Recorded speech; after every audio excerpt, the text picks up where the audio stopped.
کبھی کبھی ایک لمحہ پوری زندگی بدل دیتا ہے، لیکن اگر وہ لمحہ وقت کے دائرے سے باہر ہو۔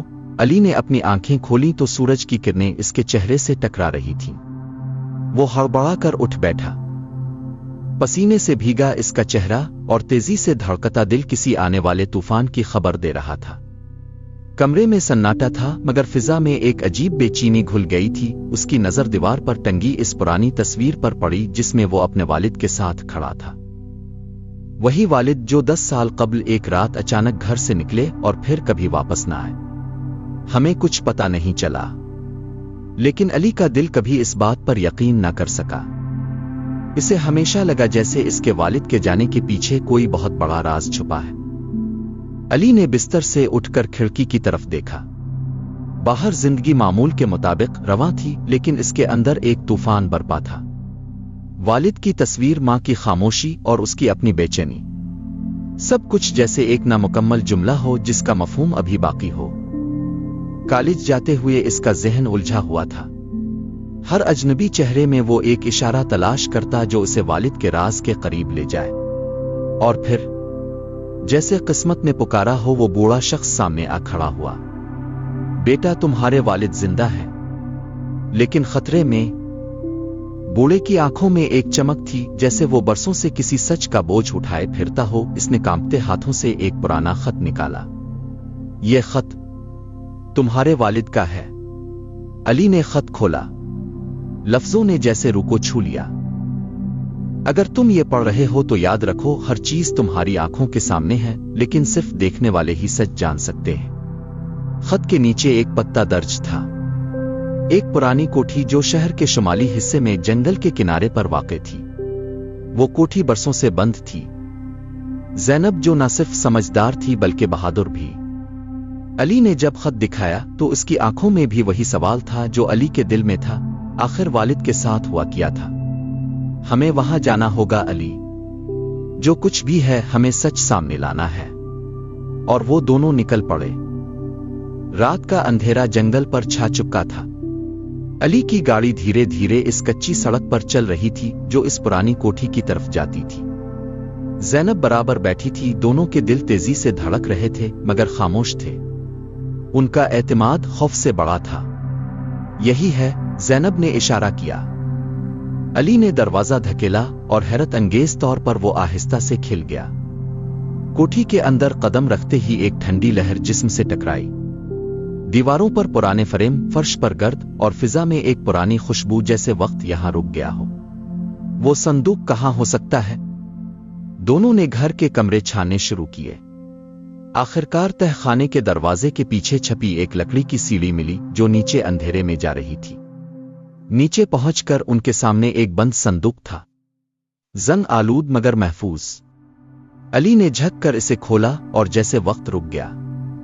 اندر ایک پرانی ڈائری تھی جس پر حکیم فرید او نام لکھا تھا، علی کے والد کا قلمی نام۔ ڈائری میں لکھا تھا، جیٹی، یہ وقت مشین ایک تجربہ تھی، ایک خواب۔ میں نے اسے اس امید سے بنایا کہ ماضی کی غلطیوں کو درست کیا جا سکے، مگر کچھ لوگوں نے اسے طاقت کا سمجھ لیا۔ نیچے ایک نقشہ تھا جس پر سرخ روشنائی سے ایک مقام نشان زد تھا، ایک پرانا غار، شہر سے باہر پہاڑوں کے درمیان۔ زینب نے ڈائری کے آخری صفحے کو کھولا جہاں صرف ایک فقرہ لکھا تھا، وہ آ رہے ہیں۔ اسی لمحے اوپر کے فرش پر کسی کے قدموں کی آواز گونجی۔ علی نے زینب کی طرف اشارہ کیا، اب صرف ایک ہی راستہ بچا تھا، بھاگنا۔ وہ دونوں دبک کر عقبی دروازے سے نکلے اور جنگل کی طرف دوڑے۔ رات کے سناٹے میں ان کے قدموں کی آواز جیسے خود وقت کو چیر رہی ہو۔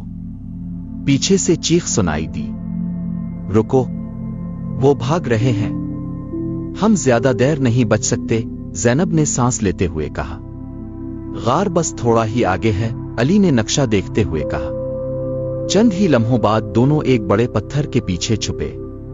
ان کے سامنے وہی غار تھا جو نقشے میں نشان زد تھا۔